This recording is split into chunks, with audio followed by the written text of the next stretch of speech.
പിതാവിൻ്റെയും പുത്രൻ്റെയും പരിശുദ്ധാത്മാവിൻ്റെയും നാമത്തിൽ ആമേൻ. എൻ്റെ പ്രിയപ്പെട്ടവർ, ഇന്ന് ഫെബ്രുവരി 2 തിങ്കളാഴ്ചയാണ്. അമ്മേ പരിശുദ്ധ അമ്മേ, അമ്മേ പരിശുദ്ധമേ, ദൈവമാതാവേ, കൃപാസനത്തിലൂടെ ഞങ്ങൾക്കും ഞങ്ങളുടെ ദേശത്തിനും അമ്മ മധ്യസ്ഥം തേടി തന്ന എല്ലാ അനുഗ്രഹങ്ങൾക്കും കൃപകൾക്കും ഞങ്ങളിപ്പോൾ ഹൃദയം നിറഞ്ഞ നന്ദി പറയുന്നു.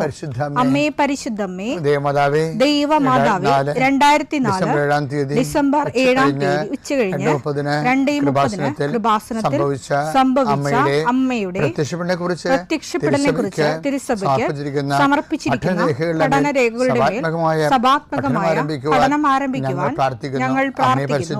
അമ്മേ പരിശുദ്ധമേ, ഭൂസ്വർലോകങ്ങളുടെ രാജ്ഞിയായ അങ്ങേയ്ക്ക് ഭൗമ സംരക്ഷണത്തിനായി പ്രപഞ്ചപ്രകൃതിയെ തന്നെ തിരുസഭ പ്രതിഷ്ഠിക്കുവാൻ ഈ പ്രത്യക്ഷീകരണം വഴി ഇടയാക്കണമേ. പരിശുദ്ധമേ, ജപമാല മാതാവേ, സകല കൃപാസനം പ്രാർത്ഥനയോടും ചേർത്ത് ഞങ്ങളിപ്പോൾ പ്രാർത്ഥിക്കുന്ന ഈ കുടുംബത്തിന്റെ പ്രത്യേക നിയോഗം പറ മക്കളെ.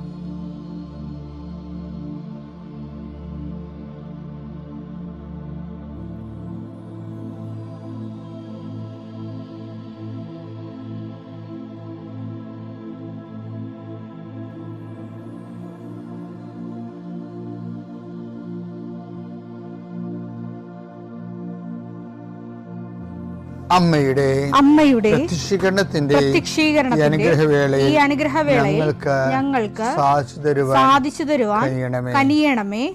ആമേൻ. വിശ്വാസ പ്രമാണം. സർവശക്തനായ പിതാവും ആകാശത്തിന്റെയും ഭൂമിയുടെയും സൃഷ്ടാവുമായ ദൈവത്തിൽ ഞാൻ വിശ്വസിക്കുന്നു. അവിടുത്തെ ഏകപുത്രനും ഞങ്ങളുടെ കർത്താവുമായ ഈശോമിശിഹായിലും ഞാൻ വിശ്വസിക്കുന്നു. ഈ പുത്രൻ പരിശുദ്ധാത്മാവിനാൽ ഗർഭസ്ഥനായി കന്യകാമറിയത്തിൽ നിന്ന് പിറന്ന് പൊന്തിയോസ് പീലാത്തോസിന്റെ കാലത്ത് പീഡകൾ സഹിച്ച് കുരിശിൽ തറയ്ക്കപ്പെട്ട് മരിച്ച് അടക്കപ്പെട്ട് പാതാളങ്ങളിൽ ഇറങ്ങി മരിച്ചവരുടെ ഇടയിൽ നിന്ന് 3-ാം നാൾ ഉയർത്ത് സ്വർഗത്തിലേക്ക് എഴുന്നള്ളി സർവശക്തിയുള്ള പിതാവായ ദൈവത്തിന്റെ വലതുഭാഗത്തിരിക്കുന്നു. അവിടെ നിന്ന് ജീവിക്കുന്നവരെയും മരിച്ചവരെയും വിധിക്കുവാൻ വരുമെന്നും ഞാൻ വിശ്വസിക്കുന്നു. പരിശുദ്ധാത്മാവിലും ഞാൻ വിശ്വസിക്കുന്നു. വിശുദ്ധ കത്തോലിക്കാ സഭയിലും പുണ്യവാന്മാരുടെ ഐക്യത്തിലും പാപങ്ങളുടെ മോചനത്തിലും ശരീരത്തിന്റെ ഉയർപ്പിലും നിത്യമായ ജീവിതത്തിലും ഞാൻ വിശ്വസിക്കുന്നു. ആമേൻ. സുഖസ്ഥനായ ഞങ്ങളുടെ പിതാവേ, അങ്ങയുടെ നാമം പൂജിതമാകണമേ. അങ്ങയുടെ രാജ്യം വരണമേ. അങ്ങയുടെ തിരുമനസ് സ്വർഗത്തിലെ പോലെ ഭൂമിയിലും ആകണമേ. അന്നു വേണ്ടുന്ന ആഹാരം ഇന്ന് ഞങ്ങൾക്ക് തരണമേ.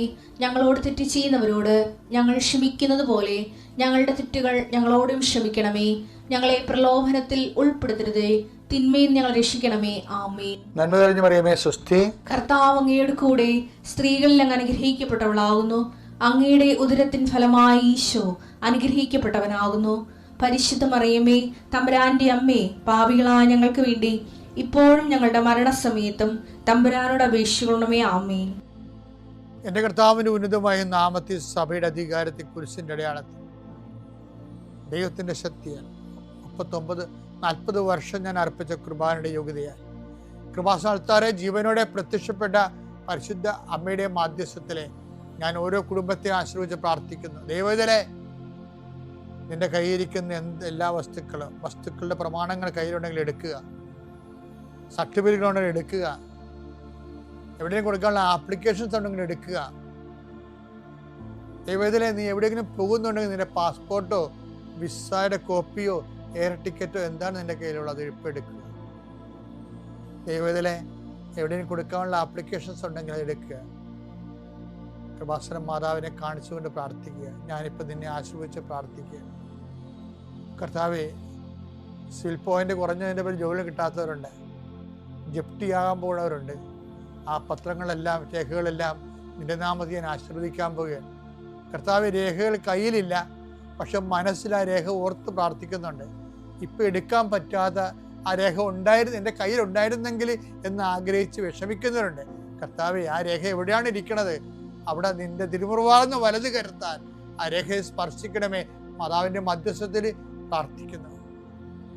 അവരെന്താണ് ഉദ്ദേശിക്കുന്നത്? അതുകൊണ്ട് അത് നിറവേറാൻ കർത്താവ് അനുവദിക്കട്ടെ. കർത്താവ് ജോലി നഷ്ടപ്പെട്ടു പോരണവരെ, ഉപേക്ഷിച്ച് പോണവരെ, ആ രാജ്യത്ത് ജീവിക്കാൻ പറ്റാതെ പോണവരെ, പരീക്ഷയെ ഒരുങ്ങിക്കൊണ്ടിരിക്കുന്ന മക്കളെ, പരീക്ഷയുടെ ഹോൾ ടിക്കറ്റ് കയ്യിലുണ്ടെങ്കിൽ മക്കൾ എടുക്കുക. അല്ലെങ്കിൽ നിങ്ങളത് മനസ്സിൽ ഓർക്കുക. പഠിക്കാൻ പറ്റാത്ത വിഷയങ്ങളുണ്ടെങ്കിൽ ലാപ്ടോപ്പ് എടുത്ത് കയ്യിൽ വെക്കുക. അച്ഛനാ ഈ നിമിഷം ആശീർവദിക്കുന്നു. പഠിക്കാൻ പറ്റാത്ത വിഷയങ്ങളുണ്ട്, ആ വിഷയവുമായിട്ട് ബന്ധപ്പെട്ട വിഷയങ്ങൾ മക്കൾ കയ്യിലെടുക്കുക. എൻ്റെ കർത്താവിൻ്റെ ഉന്നതമായ നാമത്തിൽ, സഭയുടെ അധികാരത്തിൽ, കുരിശിൻ്റെ അടയാളത്തിൽ, ദൈവത്തിൻ്റെ ശക്തിയാൽ എൻ്റെ എല്ലാ ജീവിത തടസ്സങ്ങളെയും, നീ ആഴ്ച നേരിടാൻ പോകുന്ന മുഴുവൻ ദോഷങ്ങളെ ഈശോനാമത്തിൽ ബന്ധിക്കും. പിതാവും പുത്രനും പരിശുദ്ധാത്മാവിൽ നീക്കുവാമേ.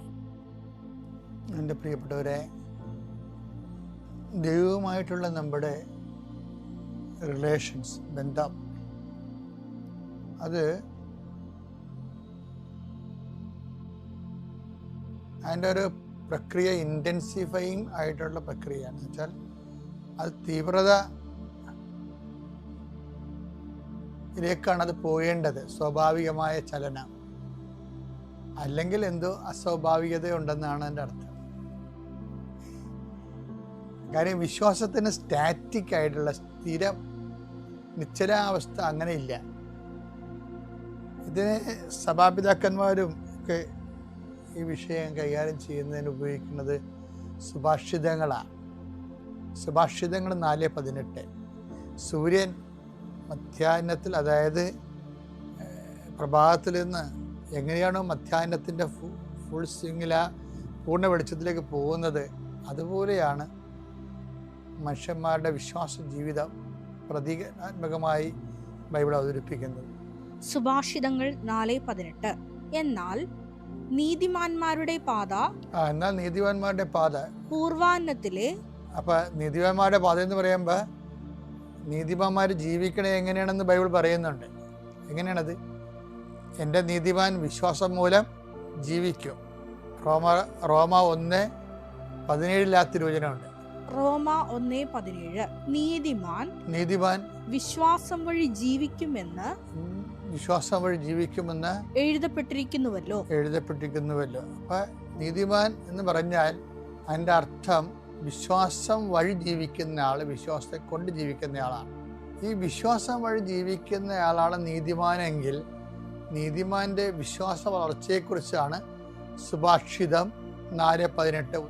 എന്നാൽ നീതിമാന്മാരുടെ പാത, അതായത് വിശ്വാസം വഴി ജീവിക്കുന്നവരുടെ പാത പൂർവാന്നത്തിലെ, അതായത് മോർണിംഗ് ടൈം വെയിൽ പോലെ പ്രകാശം വർദ്ധിപ്പിച്ചുകൊണ്ടിരിക്കുന്നതാണ്. ദുഷ്ടരുടെ മാർഗം പ്രകാശം വർദ്ധിപ്പിച്ചുകൊണ്ടിരിക്കുന്നതാണെന്ന് പറയുമ്പോൾ അതിൻ്റെ അർത്ഥം മധ്യാഹ്നത്തിൻ്റെ പൂർണ്ണതയിലേക്കാണ് അത് പോണത്.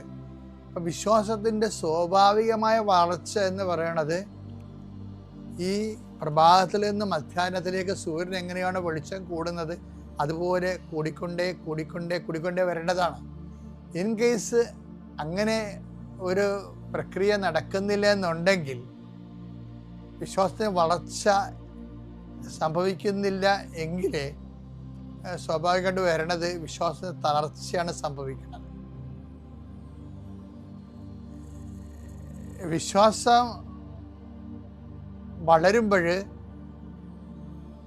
വിശ്വാസം തളരുമ്പോൾ പിന്നെ വിശ്വാസം എങ്ങനെയാണ് നമ്മൾ വളർത്തിയെടുക്കാൻ പറ്റണമെന്ന് വെച്ച് കഴിഞ്ഞാൽ, അത് റോമർ 1:16 വായിച്ചേ. സുവിശേഷത്തെക്കുറിച്ച് ഞാൻ ലജ്ജിക്കുന്നില്ല. എന്തെന്നാൽ വിശ്വസിക്കുന്ന ഏവർക്കും ആദ്യം യഹൂദർക്കും പിന്നീട് ഗ്രീക്കുകാർക്കും അത് രക്ഷയിലേക്ക് നയിക്കുന്ന ദൈവശക്തിയാണ്. അപ്പം അതിൻ്റെ കാരണം, വിശ്വാസം ദൈവശക്തിയാകുന്നതിൻ്റെ കാരണം, വിശ്വാസം നിർമ്മിക്കപ്പെട്ടിരിക്കുന്നത് വചനത്തിൻ്റെ മിനറൽസ്, വൈറ്റാമിൻസ് ഒക്കെ കഴിച്ചാണ് വിശ്വാസ മനുഷ്യൻ വളരണത്. റോമ 10:17 വായിച്ചേ. ആകയാൽ വിശ്വാസം കേൾവിയിൽ നിന്ന്, വിശ്വാസം കേൾവിയിൽ നിന്ന്, കേൾവി ക്രിസ്തുവിനെ കുറിച്ചുള്ള പ്രസംഗത്തിൽ നിന്നുമാണ്. അപ്പൊ വിശ്വാസത്തിലൊരു തളർച്ച വന്നാൽ, സുഭാഷിതം പറയുന്ന പോലെ പ്രഭാതത്തിൽ നിന്ന് മധ്യാഹ്നത്തിലേക്ക് അഭിവൃദ്ധിപ്പെടുന്ന സൂര്യ തേജസ് പോലെ വിശ്വാസം അങ്ങനെ വളർച്ചയില്ലെന്നുണ്ടെങ്കിൽ പിന്നെയുള്ള നടപടിക്രമം എന്ന് പറയുന്നത്, വിശ്വാസം എങ്ങനെയാണോ രണ്ടാമത് റീക്രിയേറ്റ് ചെയ്യാൻ പറ്റണത്, അത് വിശ്വാസം ഉണ്ടായ അതേ മെത്തേഡ് എടുക്കാൻ പറ്റത്തുള്ളൂ. വിശ്വാസം ഉണ്ടായ മെത്തേഡ് എന്താണ്? കേൾവിയിൽ നിന്നാണ് വിശ്വാസം ഉണ്ടായത്. പിന്നെ എന്താണ്? ചുമ്മാ കേൾവിയല്ല. റോമ 10:17 പറയണത് യേശുക്രിസ്തുവിനെ കുറിച്ചുള്ള വചനങ്ങളാണ്. അല്ല വേറെ വല്ല ഇതും കേട്ടാൽ വിശ്വാസം ഉണ്ടാകത്തില്ല. വേറെ വല്ലതും പറഞ്ഞ് വിശ്വസിപ്പിക്കാൻ നോക്കിയാലും ആ വിശ്വാസത്തിനൊരു കുഴപ്പം രക്ഷാകരമാകത്തില്ല. ഇപ്പം നിങ്ങൾ അമേരിക്ക അവിടെ ഉണ്ട്, പക്ഷേ നമ്മൾ അമേരിക്ക കണ്ടിട്ടില്ല, പക്ഷേ അമേരിക്ക അവിടെ ഉണ്ടല്ലോ, അപ്പം നമുക്ക് വിശ്വസിക്കണ്ടേ? അതുപോലെയൊക്കെ ഉള്ള ചെപ്പടി ഉദാഹരണങ്ങളൊക്കെ പറഞ്ഞാലൊന്നും രക്ഷാകരമായ വിശ്വാസം ഉണ്ടാകത്തില്ല. കാരണം സുവിശേഷത്തിൻ്റെ വിശ്വാസത്തിൻ്റെ പ്രത്യേകത എന്ന് പറയുന്നത് ബൗദ്ധികമായ കേവല വിശ്വാസമല്ല. ഇപ്പം അമ്മ പറഞ്ഞു, ഇയാളാണ് എൻ്റെ അച്ഛൻ, ഇന്നയാളാണ് എൻ്റെ അച്ഛൻ എന്ന് പറഞ്ഞുകൊണ്ട് ഞാൻ അമ്മയിൽ വിശ്വസിക്കുന്നു എന്ന് പറഞ്ഞിട്ട് അതുപോലെയുള്ള മാനുഷികമായ ആശയവാദങ്ങളല്ല സംഭവം. സുവിശേഷത്തിലെ വിശ്വാസം എന്ന് പറയുന്നത് യേശുക്രിസ്തു ഏകരക്ഷകൻ എന്നുള്ള വിശ്വാസമാണ്. അവൻ നമ്മുടെ പാപത്തിന് പരിഹാരമായി പിതാവ് അയച്ച ബലിവസ്തുവാണ്. അവൻ്റെ ബലിയിൽ പ്രസാദിച്ച പിതാവ് നമുക്ക് രക്ഷ പുനർജീവിപ്പിക്കപ്പെട്ടു, നഷ്ടപ്പെട്ട രക്ഷ തിരികെ നൽകി. അതാണ് ദൈവവരപ്രസാദം. അപ്പം ഈ വിശ്വാസം നമുക്ക് നൽകണത് എന്താണ്? രക്ഷാകരമായ വിശ്വാസം എന്ന് പറയുന്നത് രക്ഷാകരമായ വിശ്വാസമാണ്. അത് യേശുക്രിസ്തുവിനെ കുറിച്ചുള്ള വിശ്വാസമാണ്. പള്ളികളിലെ വിശ്വാസം എന്ന് പറയുന്നത് ലീപ്പ് ഇൻ ടു ഡാർക്ക്നെസ് ആണ്, ഇരുട്ടിലേക്ക് എടുത്തു ചാട്ടമാണ്. എബ്രാഹമാണ് വിശ്വാസത്തിൻ്റെ പിതാവെന്നൊക്കെ നമ്മൾ പറഞ്ഞാലും പുതിയ നിയമത്തിൽ ശരിക്കും പറഞ്ഞാൽ എബ്രാഹം അല്ല വിശ്വാസത്തിൻ്റെ പിതാവ്. പുതിയ നിയമത്തിലെ വിശ്വാസം എന്താണ്? എബ്രാഹിം വിശ്വസിച്ചത് എന്ത്, പുതിയ നിയമത്തിലെ വിശ്വാസം എന്ത്? ഇത് തമ്മിൽ ഭയങ്കര വ്യത്യാസമാണ്. പുതിയ നിയമത്തിലെ വിശ്വാസം മുഴുവൻ രക്ഷാകര വിശ്വാസം എന്ന് പറയും, റിഡംപ്റ്റീവ് ഫെയ്ത്ത്. അതെന്ന് പറഞ്ഞാൽ എന്താണ്? യേശുക്രിസ്തുവിലുള്ള വിശ്വാസമാണ്. അതാണ് പൗള് കൃത്യമായിട്ട് പറയുന്നുണ്ടത്. എന്താണ്? വിശ്വാസം കേൾവിയിൽ നിന്നും, കേൾവി യേശുക്രിസ്തുവിനെ കുറിച്ചുള്ള വചനങ്ങളിൽ നിന്നുമാണ്. അപ്പോൾ വചനം വായിച്ചും വചനം നടപ്പിൽ വരുത്തിയും വിശ്വാസ ജീവിതം റിപ്പയർ ചെയ്യാമെങ്കിലും അത് യേശു കേന്ദ്രീകൃതമായാൽ മാത്രമേ രക്ഷാകരമായി വരത്തുള്ളൂ. അപ്പോൾ വിശ്വാസത്തെക്കുറിച്ച് സുനിശ്ചിതവും വ്യക്തവും കൃത്യവുമായിട്ടുള്ള ആശയങ്ങളിലൂടെ വേണം നമ്മൾ ആത്മീയ ജീവിതത്തെ സമീപിക്കാൻ.